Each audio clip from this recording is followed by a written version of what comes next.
E aí, gente querida, a graça do Senhor inunde, transborde e enterneça os nossos corações.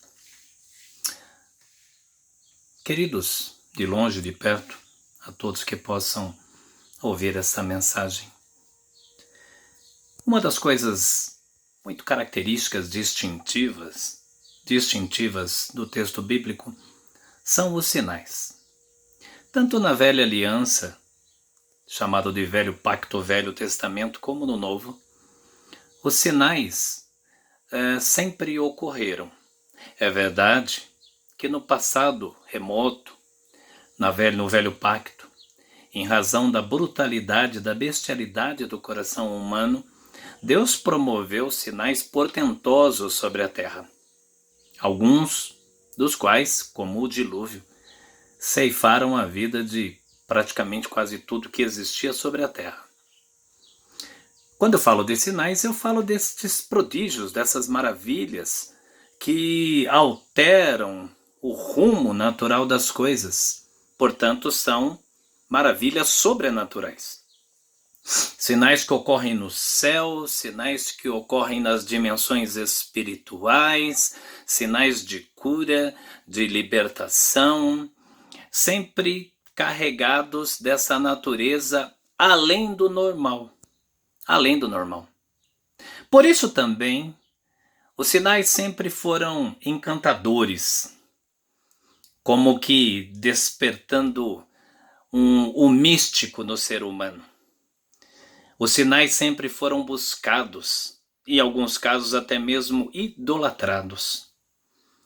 Os sinais, sim, é verdade, e muitas das vezes de suas citações bíblicas eram sinais verdadeiros, concretos e de origem divina. Todavia, há sinais de outras origens também.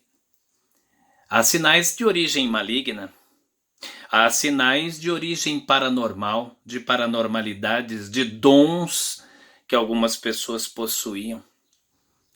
O grande problema do ser humano foi sempre associar ao sinal algo de Deus, algo divino, e mais, dar grande valor à pessoa através da qual sinais eram manifestos. É verdade que sinais também foram manifestos diretamente da natureza para conosco, ou como Jesus mesmo mandou calar a natureza, cessar o vento e aquietar as águas. Isto ele fez em relação à natureza, ele podia. E os sinais para ele não eram nada demais, afinal de contas ele é Senhor de toda a criação. Então para ele cessar o barulho das águas, a agitação das águas, o burburinho das águas, a inquietude dos ventos era algo tão natural quanto andar. Mas o grande problema do homem foi apegar-se aos sinais, principalmente imaginando que todo e qualquer sinal é oriundo de Deus. E principalmente entendendo que onde há sinal, existe uma manifestação da aprovação divina. Este é o grande engano. E pior, é o grande engano que percorre e que habita o coração da maior parte da cristandade hoje. É até razoável imaginar, no período, como eu disse, da barbárie da consciência humana, da meninice da consciência humana, em que não havia um mediador entre Deus e os homens, e aqui ou ali o Senhor levantava um profeta ou alguém e através dessa vida promovia um sinal, era até razoável compreender que os homens fossem em busca de tais sinais, como que buscando de Deus uma resposta. Mas nós cristãos não precisamos buscar sinais. Aliás, corremos um grande risco quando o fazemos. O risco de sermos enganados. O apóstolo Pedro, andando, depois de ser plenificado do Espírito Santo, já estar consciente realmente da missão e da comissão que havia o Senhor instituído no coração dele e dos outros discípulos, certa vez se deparou com um homem, um mágico, um mago, e este homem ficou encantado ao ver que Pedro, através de Pedro, o Senhor promovia sinais e maravilhas. E este homem era um ilusionista. Ele ganhava dinheiro através dos sinais, como tantos ilusionistas fazem hoje em nome de Deus. Até o momento, e o povo ia atrás desse homem. Até o momento que esse homem chegou diante de Pedro e falou: escuta, quanto você quer por isto? Por este poder?